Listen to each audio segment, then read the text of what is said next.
What's up, guys? I just have a message right quick I want to share with all you. You know, who do we call Jesus? Some people say he's just a theological being. Others say, you know, he's just a guy who did some good deeds. Never really pay attention to him. Who do Christians call Jesus? You know, there are Christians, there are Christian Catholics, there are Pentecostals. There's all kinds of different religions. Some people say there is no Jesus and it was just God. Some people say there's a number of different things a lot of people say. But who do I call Jesus? I call Jesus the Son of the living God. I call Jesus more than just a man who did works. More than just a theological creature. I call Jesus someone who lives today and has such a powerful story that will change your life forever. I call Jesus someone who died such a painful death on the cross so we can be set free, that there's nothing we can ever do that will measure up to what he has for us. I think Jesus there's no one like him. Nothing can ever measure up to him. I think it says in Matthew, well, I don't think I know, it says in Matthew 27, they stripped him and put on him a scarlet robe. When they had plaited a crown of thorns, they put it on his head. Plaited, other words, when they put together a crown of thorns. They put it on his head.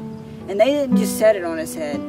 They slammed it on his head. These were people that hated Jesus. These were people that just opposed him and mocked him. When he was on that cross, nailed into his wrist, hanging on that cross, they said, if you're really the Son of God, or you're really who you say you are, get up and walk off that cross. It says right here, and saying, thou that destroyest the temple and build it in 3 days, save thyself. If thou be the Son of God, come down from the cross. Likewise, all the chief priests mocking him, with the scribes and elders said, he saved others. Himself he cannot save.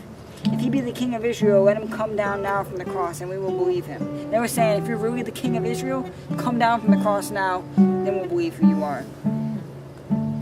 He trusted in God. Let him deliver him now, if he will have him, for he said, I am the Son of God. The thieves also, which were crucified with him, cast the same in his teeth. Now from the 6th hour there was darkness all over the land until the 9th hour. And about the 9th hour Jesus cried with a loud voice, saying, Eli, Eli, lama sabachthani, or whatever you say. And that is to say, my God, why hast thou forsaken me? Some of them stood there when they heard that, said, this man calleth for Elias. And straightway one of them ran and took a sponge, filled it with vinegar, put it on a reed, and gave him to drink. The rest said, let be. Let be. I'm here to tell you that Jesus is so real and that his death was so real. The most brutal death recorded in history. That nothing we can do can measure up to it. And everything we do must be for the glory of him. He's not a theological being, but he is a real Son of Man. The Holy Spirit, the Godhead of three, Father, Holy Spirit, and Son. He healed the sick, and he raised the dead. That's what our generation needs to be, a generation that wants to see the sick healed and the dead raised. It wants to see the blind be able to see again. It wants to see the broken come back to life and be restored. Now, I don't have some crazy past to tell you. I don't have some past where I was a drunk, I was a drug addict, and I, went to parties every week, and I was so broken, and I lost all my family, was living on the streets. I grew up in church. But I'm here to say that just because you grow up in church, that doesn't make you a Christian. Just because you have Bible knowledge and you've been in Sunday school all your life, and then you went to youth groups all that time. Man, look, I regret all the things I did in the past. I went to youth group a long time ago. What did I go there for? I went there to play basketball. I went there to just hang out with my friends. I didn't go there for a message. Should I have cared? Yeah. Did I? No. I basically said I mocked God and just was sitting right in front of him the whole time. And I didn't even know he was there. But now I'm here to say that I've been saved and I've been bought with a price.